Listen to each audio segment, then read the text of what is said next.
So, from your professional opinion, would you recommend people buy these DIY kits from their local hardware store, or is there a significant difference in the performance of those products compared to the professional products?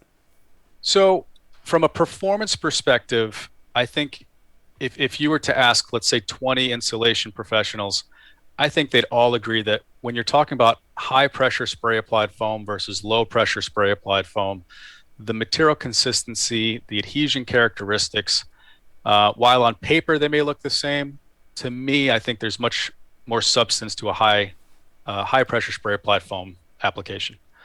Would I recommend DIY foam applications for the average homeowner? I think it just comes down to your level of comfortability and your ability to acknowledge you know and you know what you don't know, and hopefully you can go out there and educate yourself on the proper use of it.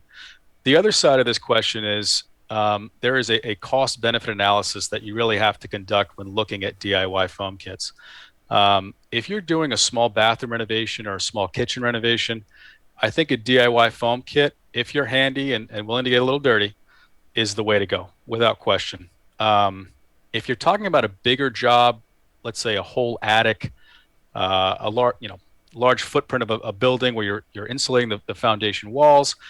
If you're getting into two, three, four, five of these DIY kits, I would say financially speaking that is not a wise decision, because the cost per R, right? The cost per R, cost per board foot of these DIY kits is exponentially higher than a high pressure spray applied foam. And when you get to a certain volume of material installed, what you'll find is even with the margins that an installer may be applying on a high pressure spray foam install, Turns out you're to be much better cheaper. off. Yes, you're much Yeah. better off paying those margins than trying them with the DIY kit.